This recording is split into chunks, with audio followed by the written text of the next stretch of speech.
The crystal chamber floated in the darkness of space, spinning slowly around a dead star. Inside, beings from across the galaxy gathered for the most important meeting in 3,000 years. Some walked on four legs, others slithered across the floor. A few floated in tanks of colored gas, but today they all wanted the same thing. Ambassador Zixtal stood at the center of the Great Hall. His blue skin gleamed under the artificial lights as he spread his forearms wide. Behind him, a hologram showed a small blue world orbiting a yellow star. "Council members," Zixtal said, his voice carrying to every corner of the chamber. "We face a threat unlike any we have seen before." The image zoomed in on the blue planet. Continents and oceans came into view. Small lights dotted the surface where cities sprawled across the land. "This is Sol 3, Zixtal continued. "The natives call it Earth. For thousands of years we have watched this world develop. We have seen the rise and fall of their civilizations. We have observed their wars, their art, their simple attempts at space travel." A murmur rippled through the chamber. Everyone knew about Earth. It was a small world on the edge of known space. Nothing special, nothing important. But something has changed. Zixtal's voice grew darker. "These humans have advanced too quickly. Look at this timeline." The hologram shifted, showing Earth's history in fast motion. Primitive humans discovered fire, then farming, then metal. Cities rose and fell. Empires spread across continents. Then, in what seemed like an instant, everything changed. 200 years ago, they were still using animals to pull their carts, Zixtal said. 50 years ago, they split the atom. 20 years ago, they landed on their moon. Today, they have weapons that could threaten our outer colonies. The chamber erupted in noise. Representatives from 100 worlds spoke at once in dozens of languages. The translation computers worked overtime to keep up. Counselor Vorth raised one of her many tentacles for silence. Her species, the Ethereal Collective, had been part of the council since its founding. When she spoke, others listened. "What exactly are you proposing, Zixtal?" she asked. "Complete pacification," he replied without hesitation. "We remove the humans from Earth and relocate them to agricultural worlds where they can be properly supervised. We convert the Sol system into a mining operation. The threat ends before it truly begins." The chamber fell silent. In 3,000 years of galactic peace, the Council had never voted for the complete subjugation of an entire species. There had been small conflicts, border disputes, trade wars, but nothing like this. "Is this really necessary?" asked Overlord Kethmore of the 12th Fleet. The old warrior had conquered more worlds than anyone else in the chamber, but even he seemed uncomfortable with the proposal. "These humans have not attacked us. They have not even made contact." Zixtal's expression hardened. "That is exactly the problem. We have sent 17 diplomatic missions to Earth. Not one received a response. They ignore our communications. They refuse to acknowledge our authority. They act as if we do not exist," he gestured, and the hologram changed again. This time it showed human spacecraft, crude chemical-powered rockets that barely escaped their planet's gravity well. "Look at their ships," Zixtal said. "Primitive by our standards, yes. But notice something else. Every single vessel is armed. Every human space station carries weapons. Even their communication satellites have defensive systems. This is not the behavior of a peaceful species." Counselor Vorth's tentacles writhed with concern. "Perhaps they are simply cautious. Many young species go through a militaristic phase." "No," Zixtal shook his head. "We have studied their history. Humans have been at war with each other for their entire existence. They have never known true peace. They cannot imagine cooperation without the threat of violence. If we allow them to spread beyond their world, they will bring chaos to the galaxy." The debate continued for hours. Representatives from peaceful species argued for patience and understanding. Military leaders spoke of containment and controlled contact. Trade federations worried about economic disruption. But slowly, opinion began to shift. Story after story emerged about human behavior, how they fought to the death over resources, how they poisoned their own world in pursuit of profit, how they built weapons capable of destroying their entire planet, then built more weapons to defend against those weapons. "I have seen the intelligence reports," said Commander Arksh of the Hegemony Security Forces. "Humans test their children for military service. They glorify war in their entertainment. Their greatest heroes are warriors, not scientists or philosophers. This is not a species that will peacefully join our civilization." The final speaker was Elder Quan of the Wise Collective. His species had evolved beyond physical form. existing as pure energy in crystal matrices. They were the oldest members of the council, and their words carried enormous weight.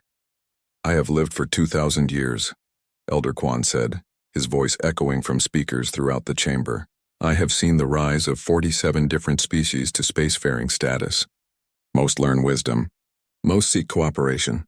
Most find their place in the galactic community." The chamber held its breath, but some do not, he continued.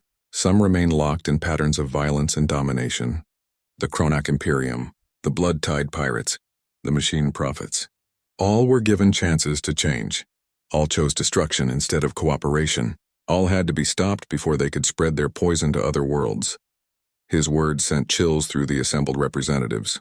The species he named were legends now. Cautionary tales told to young civilizations about the price of aggression. The humans show every sign of following the same path. Elder Quan concluded. "I vote for pacification." That was the moment everything changed. If the wise collective supported the invasion, then it must be necessary. One by one, other species began to declare their support. The final vote was unprecedented. 847 species, 847 votes in favor, 0 against, 0 abstentions. As the voting ended, Overlord Kethmore received his orders. The 12th Fleet would depart immediately for the Sol system. They carried the most advanced weapons in the galaxy. Planet crackers that could split worlds in half. Atmospheric processors that could strip away breathable air. Gravity bombs that could collapse entire cities. The estimated timeline was optimistic. 6 rotations to achieve orbital supremacy, followed by ground operations to round up survivors for relocation. Standard operating procedure for a primitive world. As the council session ended and representatives returned to their ships, none of them noticed the small human probe drifting silently past the crystal chamber. It had been there for 47 years, disguised as space debris, listening to every word. On Earth, in a bunker deep beneath the Pacific Ocean, Admiral Chen Wei received the decoded transmission. She read it twice, then reached for the red phone that connected directly to every major government on the planet. "This is Aegis Command," she said when the line opened. "Code Black is in effect. They're coming. All units to full combat readiness. We have 72 hours to save our world." Across the solar system, mining stations began to transform. Luna's mass drivers swung toward space. Mars Colony activated protocols that weren't supposed to exist. And in the asteroid belt, 1,000 hidden weapons platforms came online for the first time. The Council had voted for a simple pacification mission against a primitive species. What they were about to encounter was humanity's true nature, a species that had spent their entire history preparing for exactly this moment. The alarm screamed through Admiral Chen Wei's underground command center. Red lights flashed as technicians rushed between computer stations. The main screen showed a 3-dimensional map of the solar system, dotted with thousands of tiny icons. "Ma'am, we have confirmation," Lieutenant Torres called out from his station. "Long-range sensors detect multiple hyperspace signatures approaching from galactic north. Fleet composition unknown, but it's big." Chen nodded grimly. She had spent 30 years preparing for this moment, hoping it would never come. "Time to arrival? 68 hours, 17 minutes. All stations, this is Admiral Chen." She spoke into her microphone. Her voice would reach every human settlement from Mercury solar collectors to the generation ships beyond Pluto. "Operation Welcome Mat is now active. I repeat, Welcome Mat is active. Good luck to us all." Around the solar system, humanity's true face began to emerge. On Luna, the mass drivers that everyone believed were for shipping cargo to Earth suddenly swiveled toward space. Each one was the size of a skyscraper, designed to accelerate projectiles to a significant fraction of light speed. Dr. Sarah Kim, the lead engineer, watched her crews load the first salvo. "Remember," she told her team over the radio, "we only get one surprise. Make it count." In the asteroid belt, mining platforms that had operated for decades began an impossible transformation. Hull plates slid away to reveal weapon batteries that violated the laws of physics as most species understood them. These weren't chemical rockets or nuclear missiles. These were gravity wave cannons, quantum torpedo launchers, and singularity projectors. Captain Rodriguez floated in the command center of Mining Station Series 7, except it wasn't really a mining station. It never had been. All weapons show green, his weapons officer reported. Gravitational lensing arrays are online. We're ready to bend space around their ships. Outstanding, Rodriguez replied. Remember, we want to disable their command vessel if possible. Intel needs prisoners who can tell us how many more fleets they have. Mars Colony received the alert while most of its population slept. But these weren't ordinary colonists. General Martinez had spent 20 years building something that officially didn't exist. An entire population genetically enhanced for combat in low gravity. Wake everyone, she ordered her staff. Full combat protocols. If they want to take Mars, they'll have to kill every single one of us first. The colonists who emerged from their sleep pods were taller than baseline humans, with longer limbs and enhanced reflexes. Their bones were denser, their muscles stronger. They had been born for war in space, but the real surprise waited in Jupiter's shadow. The generation ship New Horizon had supposedly left the solar system decades ago, carrying 10,000 volunteers to establish humanity's first interstellar colony. In reality, it had never left. Instead, it waited in the dark between Jupiter's moons, its massive hull modified into something that was part spacecraft, part factory and part weapon. Commander Jackson stood on the bridge, watching his crew make final preparations. How many hunter-killer drones can we deploy? 12,000 in the first wave, his tactical officer replied. Each one is equipped with AI that's been trained on every battle in human history. They'll adapt to alien tactics faster than organic minds can process. And if they develop countermeasures, then we release Wave 2, and Wave 3, and Wave 4. We have enough manufacturing capacity to replace losses for approximately 6 months of continuous combat. Jackson smiled coldly. Humanity had learned something important during their violent history. Quantity had a quality all its own. The 12th Fleet dropped out of hyperspace exactly where their calculations predicted. Overlord Kethmore stood on the bridge of his flagship, the inevitable Victory, and studied the tactical displays. Initial scans show a Type 7 civilization, his science officer reported. Chemical rockets, primitive nuclear weapons, basic orbital infrastructure. Estimated resistance, minimal, Kethmore nodded. He had conquered 87 worlds using the same strategy. Appear in overwhelming force, demand surrender, then systematically destroy any resistance. Most species surrendered immediately. The few that fought usually lasted less than a day. Begin standard pacification protocol, he ordered. Full orbital bombardment of major population centers. Spare the agricultural regions for future use. The fleet began its approach toward Earth. 300 vessels strong, armed with weapons that could crack continents and boil seas. They had never failed to achieve complete victory. They were still 40 million kilometers from Earth when the welcome party began. The first attack came from Luna. Dr. Kim's mass drivers fired in perfect synchronization, launching projectiles at 17% of light speed. The weapons weren't even visible on the alien ship's sensors until impact. 12 alien vessels simply vanished, torn apart by kinetic energy that exceeded their shield's design limits. Another 8 lost their main engines and began tumbling helplessly through space. What just happened? Kethmore demanded as damage reports flooded his bridge. Unknown weapon system, his tactical officer stammered. Kinetic projectiles of some kind. No energy signature until impact. Before Kethmore could respond, the second wave hit. The asteroid belt erupted with weapons fire that shouldn't have been possible. Gravity waves twisted space around alien ships, crushing their hulls like empty cans. Quantum torpedoes phased through shields as if they weren't there, detonating inside ship cores. Shields down to 60%, his engineer called out. Hull breaches on decks 7 through 12. Kethmore couldn't believe what he was seeing. This was supposed to be a primitive world with crude rockets. Instead, his sensors detected weapons technology that his own civilization hadn't developed yet. All ships emergency dispersion, he ordered. Scatter formation. Find the source of these attacks. But there wasn't a single source. There were thousands.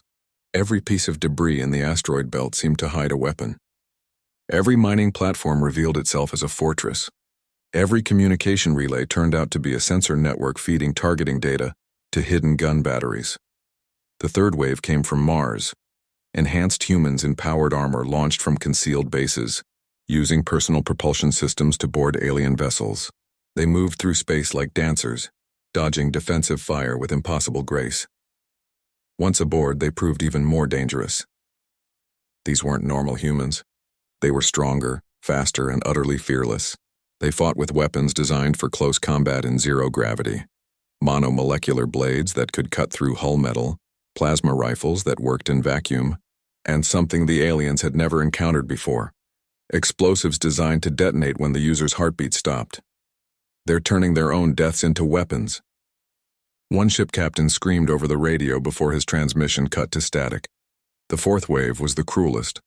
Jupiter's shadow disgorged a cloud of hunter-killer drones, each one the size of a fighter but controlled by an artificial intelligence that had studied every military engagement in human history. They moved in perfect coordination, adapting their tactics every few seconds based on alien responses. But the real horror came when damaged drones began to self-replicate. They landed on alien hulls and began consuming the metal, using the raw materials to build copies of themselves. Within minutes, one drone became 2. 2 became 4. 4 became 8. How is this possible? Kethmore whispered as he watched his fleet being systematically destroyed. They're supposed to be primitive. His answer came from an unexpected source: a human transmission, broadcast on all frequencies in perfect galactic standard. Greetings. The voice was calm and professional. This is Admiral Chen Wei, commanding Solar Defense Forces. You have entered our territory with hostile intent. You have attacked our installations. You have threatened our people. The transmission paused, and when it resumed, the tone had changed from diplomatic to deadly. We know who sent you. We know why you came. We have been listening to your council's communications for 47 years. We know about the vote. We know about your plans. And we want you to understand something very important. On every alien ship still capable of receiving transmissions, tactical displays suddenly activated without authorization. They showed the true scope of humanity's preparations. Weapons platforms throughout the solar system, military installations that had been disguised as civilian infrastructure, entire populations trained for combat. You thought you were conquering a primitive world, Admiral Chen continued. Instead, you have attacked a species that has spent its entire existence preparing for war. We have no peaceful traditions because we have never known peace. We have no civilian population because we are all soldiers. We have no defenseless cities because every human settlement is a fortress. The transmission ended with words that would haunt the survivors for the rest of their lives. You wanted to teach us our place in the galaxy. Instead, you are about to learn yours. 6 months after the first battle, the Galactic Council received reports that made no sense. 17 member worlds had gone completely silent, not conquered, not destroyed, but simply cut off from all communication. When scout ships finally reached these systems, they found something impossible. The worlds were still inhabited. In fact, they were thriving. But they were no longer part of the Council. On the former hegemony world of Vorthok, Commander Ark stared at the readouts with growing horror. His homeworld's defensive fleet was gone. Not destroyed, gone. In its place, human ships patrolled the system with technology that shouldn't exist. Sir, his communications officer said nervously, we're receiving a transmission from the surface. It's from Governor Thane. Ark's mandibles clicked with confusion. Governor Thane had been the planetary administrator, a loyal council member for 3 decades. Put him through. The hologram that appeared showed Thane, but something was different. The governor looked healthier, younger somehow. Behind him, Arch could see hegemony citizens working alongside humans on some kind of construction project. Arch, my old friend, Thane said warmly. I wondered when you would arrive. Governor, what is the meaning of this? Where is our fleet?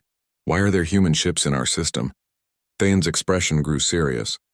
The fleet attacked the humans. They were destroyed. But that's not the important part, Arch. The important part is what happened next. They conquered you. No. Thane shook his head. They healed us. The transmission shifted to show the planet's surface. Where once there had been strip mines and industrial wastelands, now forest grew. Rivers ran clean. Cities that had been choking on pollution now gleamed under blue skies. Do you remember the Red Plague? Thane asked. The disease that was killing our children? The council said it was incurable, that we would just have to accept the losses. Watch this. The image changed to show a medical facility. Human doctors worked alongside hegemony physicians, treating children who should have been dying. The young ones were laughing, playing, running around with energy that Arch had forgotten was possible. They cured it in 3 weeks, Thane said quietly. not just treated it, cured it completely. Then they asked what other problems we needed help with. Arch felt his world shifting beneath him. This is propaganda. They're forcing you to say these things. I thought so too, Thane replied. So I tested them. I lied about our agricultural yields, told them we needed food shipments. They sent the food anyway. I claimed our power grid was failing. They upgraded our entire infrastructure. I even pretended some of our people were planning rebellion. You know what they did? What? They asked if the rebels had legitimate grievances, and if so, how could they address them peacefully? The transmission showed more scenes from the planet. Humans teaching advanced engineering to hegemony students. Joint research projects that had developed new technologies in months rather than decades. Cultural exchanges where humans learned hegemony art forms while sharing their own. They don't conquer Arch, Thane said. They liberate, not just from the council, but from poverty, disease, ignorance. My people are happier than they've been in centuries. Similar reports came from other systems. The Zephyrian Trade Federation had voluntarily requested human protection after watching their strip-mined worlds transformed into gardens. The Kalanti Sphere had disbanded their slave-based economy after humans demonstrated that free workers were actually more productive. But the Council's real nightmare began when the reports detailed humanity's military doctrine. Unlike every other spacefaring species, humans didn't fight to win territory or resources. They fought to win converts. Every battle became a recruitment opportunity. Every prisoner became a potential ally. Captain Martinez of the Enhanced Corps stood in the briefing room of a captured Council vessel, addressing the alien crew. Behind her, human medics worked to heal wounded prisoners while engineers repaired battle damage. I know you've been told that we're monsters, she said through a translation device. Your officers probably said we would torture you for information, execute the wounded, maybe eat your dead. Some of the aliens shrank back in fear, but others seemed confused. The humans were treating their wounded with the same care they gave their own people.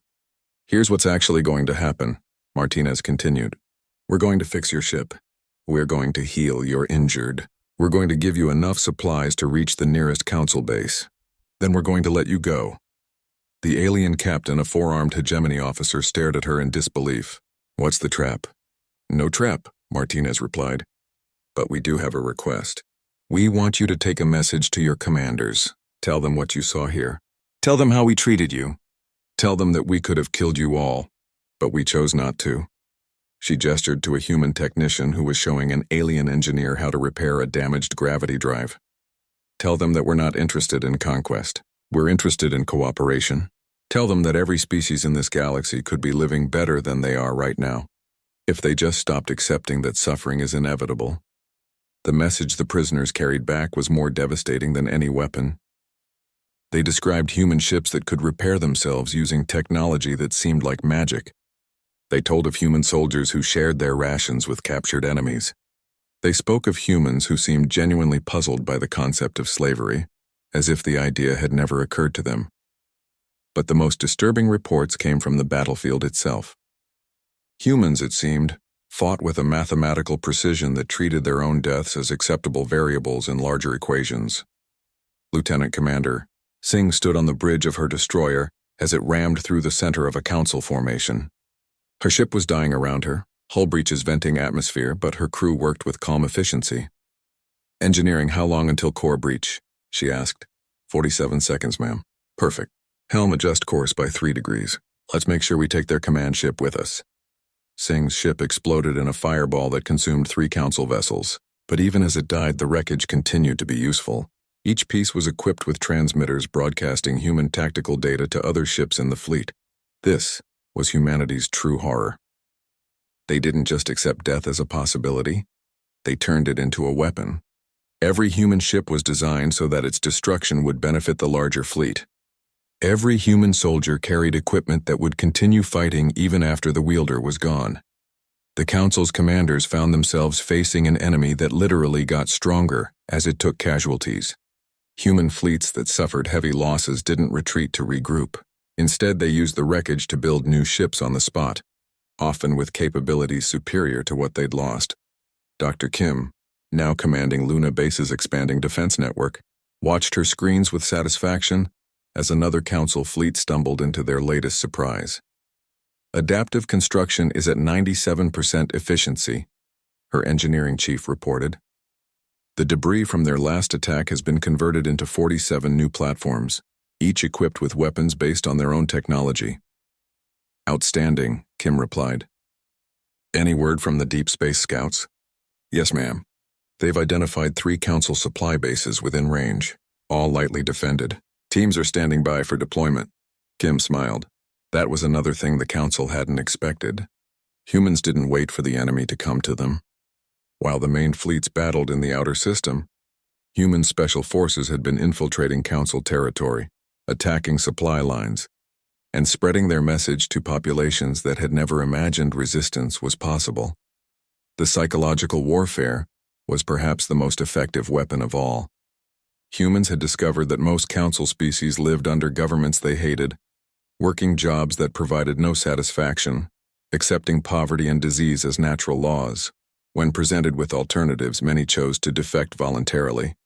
On the Council world of Nexus Prime, Ambassador Vorth received daily reports of increasing unrest. Protests had broken out in 17 major cities. Workers were demanding better conditions. Citizens were questioning laws that had gone unchallenged for centuries. It's the human broadcasts, her security chief reported. They've hijacked our communication networks. They're transmitting something they call educational content directly to personal devices. What kind of content? Technical manuals showing how to build better power systems.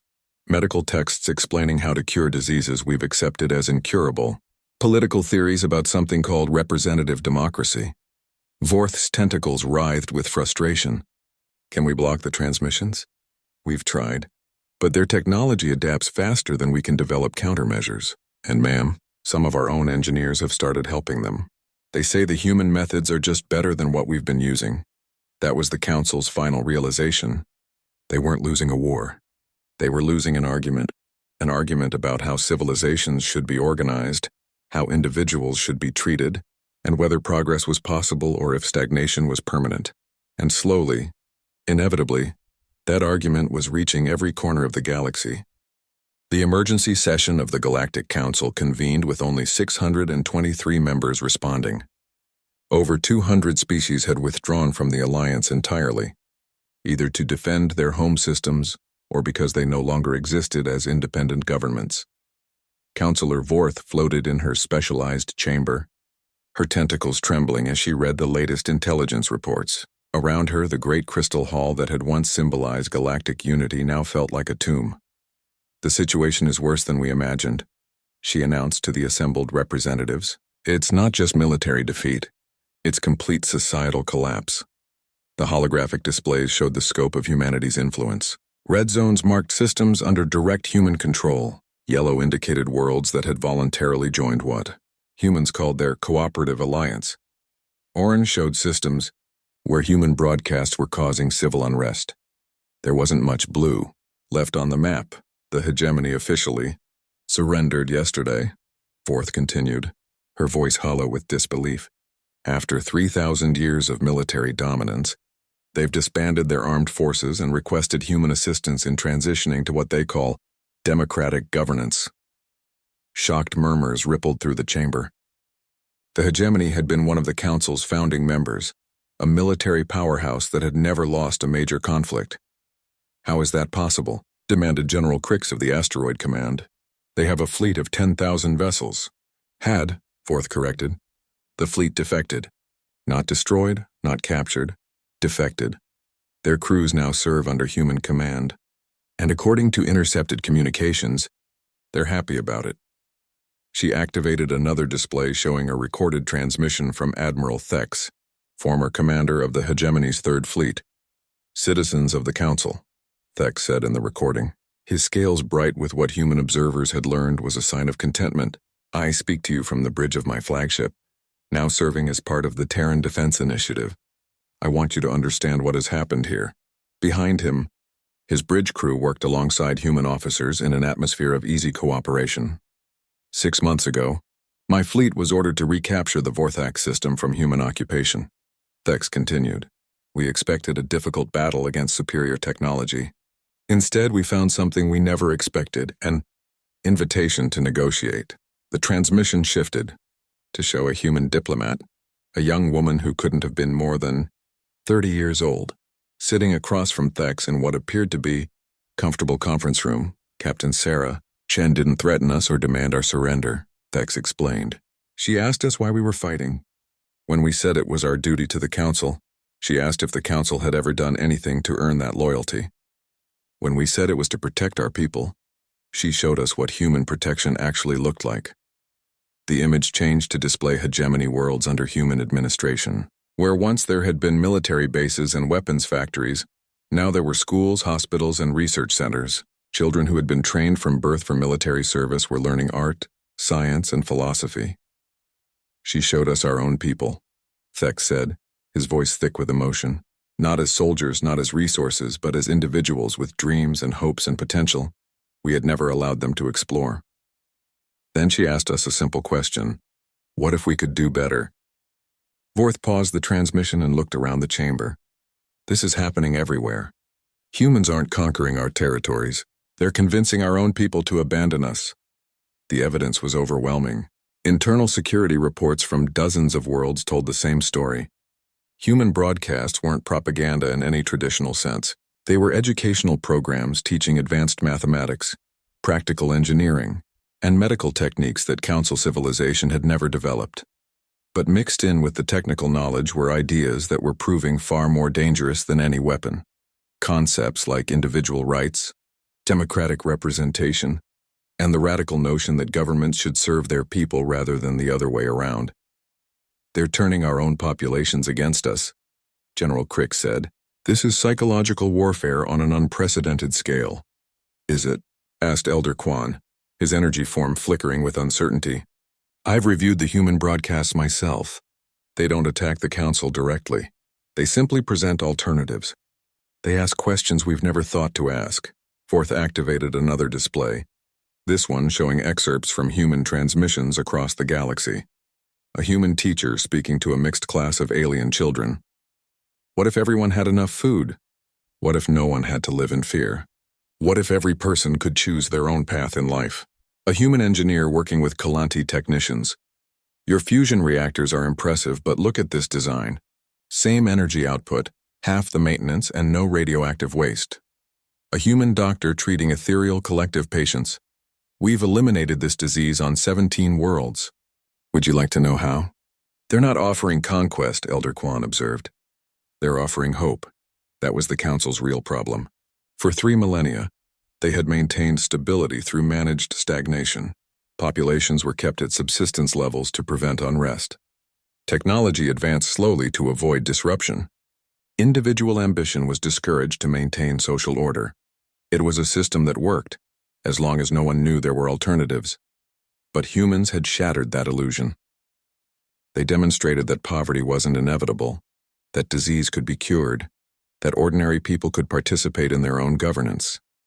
Worse, they proved these things worked by transforming every world they touched. We need to discuss surrender terms, Vorth said quietly. The chamber erupted in outrage. Voices rose in dozens of languages as representatives shouted over each other. The translation computers struggled to keep up with the chaos. Surrender? General Crick slammed his armored fist against his console. We still have fleets. We still have weapons. We can force them back to their own system. With what? Vorth demanded. Half our member species have defected. The other half are dealing with civil wars inspired by human broadcasts. Our own troops are deserting to join the humans. What exactly do you propose to fight with? The bitter truth was that humanity had turned the Council's greatest strength against them. Their vast bureaucracy, designed to maintain order across thousands of worlds, had become a liability. Human ideas spread faster than official responses could contain them. On the industrial world of Factorum 7, workers had gone on strike demanding better conditions. When security forces moved to suppress them, the workers presented a simple question. Why do humans treat their people better than we treat ours?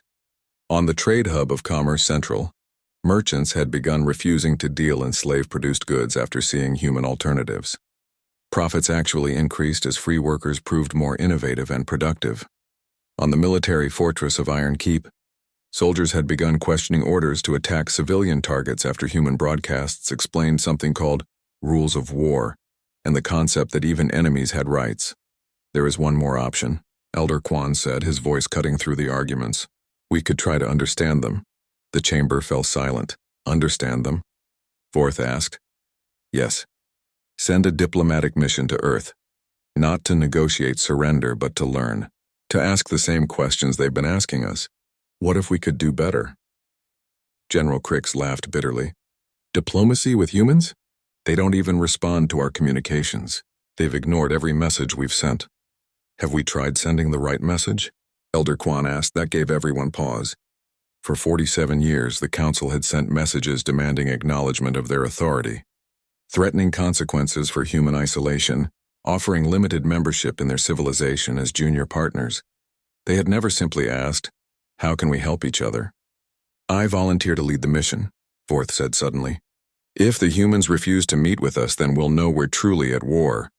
But if they agree, she gestured at the displays showing transformed worlds, maybe we'll learn something. The debate continued for hours, but the outcome was inevitable. The Council was dying, and everyone in the chamber knew it, not from military defeat, but from the simple realization that their entire civilization was built on the assumption that suffering was inevitable and progress was impossible. Humans had proved both assumptions wrong. The session ended and the vote was tallied. Vorth found herself appointed as the first Council ambassador to Earth. Her mission was simple in concept, terrifying in practice. Learn how humanity had achieved what the Council considered impossible, and determine if there was any way for their civilizations to coexist. She would depart within the week, carrying not weapons or threats but questions. For the first time in 3,000 years, the Galactic Council was ready to admit they didn't have all the answers. Whether that admission came too late remained to be seen. 2 years after the invasion vote, the crystal chamber that had once housed the Galactic Council now served a very different purpose. The Great Hall buzzed with activity as representatives from over 1,200 worlds gathered for the founding session of what humans called the Galactic Cooperative Alliance. Councillor Vorth, now calling herself Ambassador Vorth after her species had abandoned their hierarchical titles, floated near the central podium, where a human woman was making final preparations for her address. Admiral Chen Wei had traded her military uniform for civilian clothes, though she still carried herself with the bearing of a soldier. Are you nervous? Vorth asked, her tentacles curling with curiosity. Chen smiled. Terrified. It's much easier to fight a war than to build a peace. Around them, the chamber filled with beings that had never sat together as equals before. Former slaves worked alongside their former masters, now as partners in joint development projects. Military commanders who had once planned each other's destruction now collaborated on peacekeeping initiatives. The transformation hadn't been without pain. 3 major species had attempted to maintain the old hierarchical systems and had been systematically outcompeted by neighbors who embraced human methods. The Dominion warlords had watched their empire crumble as their own people defected to join human-led cooperative ventures. The corporate hegemony had collapsed when their workers realized they could own and operate their businesses collectively. But for every system that had resisted change, dozens had embraced it eagerly. Dr. Sarah Kim, now serving as Earth's chief technology coordinator, stood with a mixed group of engineers from across the galaxy. They were discussing the latest breakthrough, a manufacturing system that could create anything from raw elements, powered by controlled micro-black holes. The beautiful thing, Kim was explaining to a Kalanti physicist, is that every world can have one. No more dependence on distant factories, no more shipping resources across half the galaxy. Every community becomes self-sufficient. The physicist's crystalline features flickered with excitement.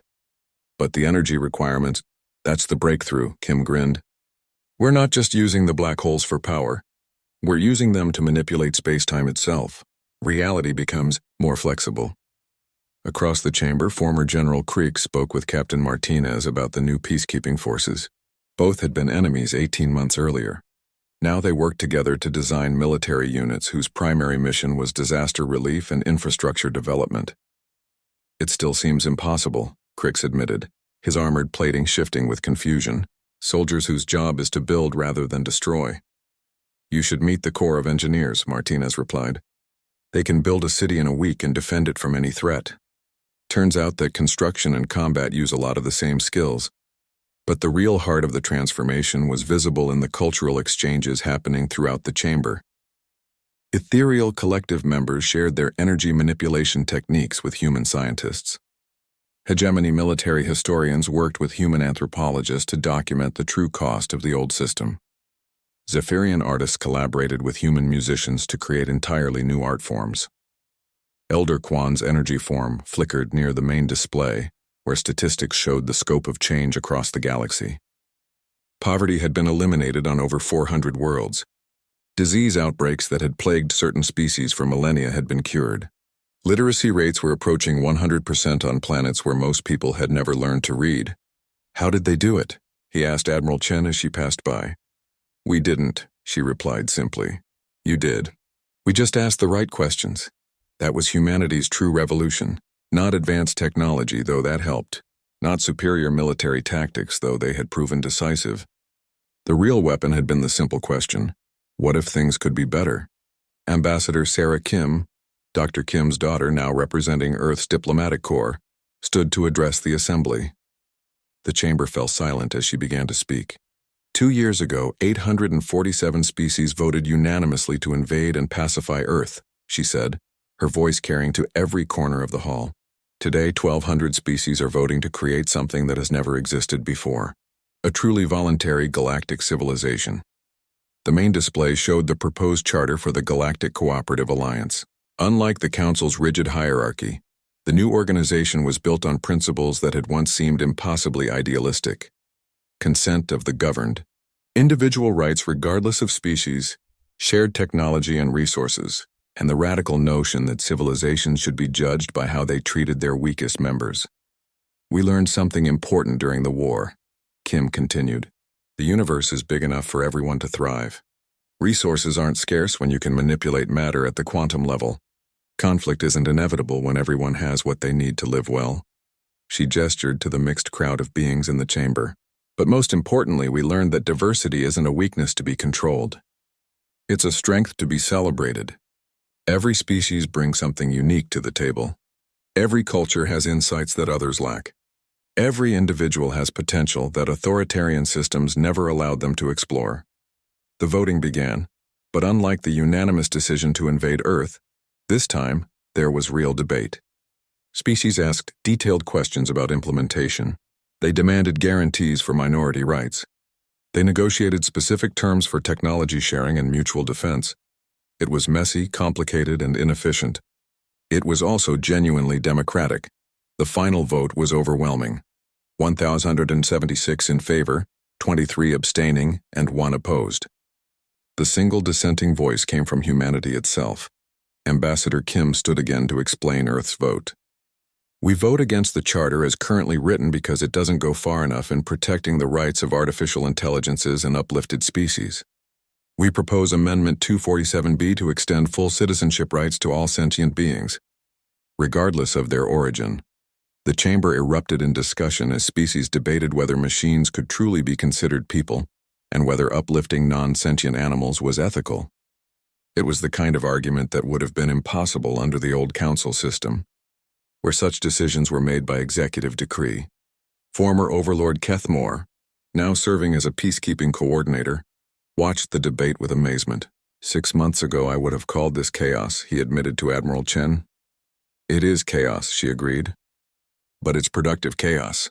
Democracy is supposed to be messy. If everyone agrees all the time, someone's opinion is being suppressed." As the session continued late into the night, the true scope of the transformation became clear. This wasn't just political change. It wasn't even just social revolution. It was the complete reimagining of what galactic civilization could be. On the industrial world of New Terra, former slaves worked alongside their former owners to design worker-owned factories. On the research station Deep Thought, scientists from 200 species collaborated on projects that none of them could have completed alone. On the cultural center New Harmony, artists created works that celebrated the beauty and diversity rather than demanding conformity. The council had maintained peace through stagnation. The alliance was building prosperity through constant change. But perhaps the most remarkable transformation was visible in the chamber itself. As the debate over AI rights continued, beings who had once seen each other as natural enemies worked together to find solutions. Military leaders offered insights on the strategic implications of AI citizenship. Philosophers explored the ethical dimensions. Engineers discussed the practical challenges. It was the kind of cooperation that the Council had claimed was impossible between different species. As dawn broke over the space station, the amended charter passed by an even larger margin. The Galactic Cooperative Alliance was officially born, committed to principles that would have been inconceivable just 2 years earlier.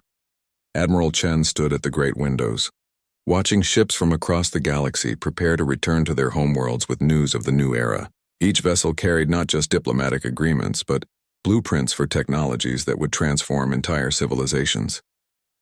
"Do you think it will work?" Ambassador Vorth asked, joining her at the window. "It has to," Chen replied, "because the alternative is going back to a system where billions of people live in poverty while resources exist to give everyone a good life. And now that they know it's possible to do better, they'll never accept anything less." She was right. The galaxy would never be the same. The Council's vote to invade Earth had indeed shattered their apathy, but not in the way they had intended. Instead of eliminating a threat to galactic stability, they had awakened something far more dangerous: hope. Hope that things could be better. Hope that every person mattered. Hope that the future could be brighter than the past. And for the first time in 3,000 years, that hope was justified.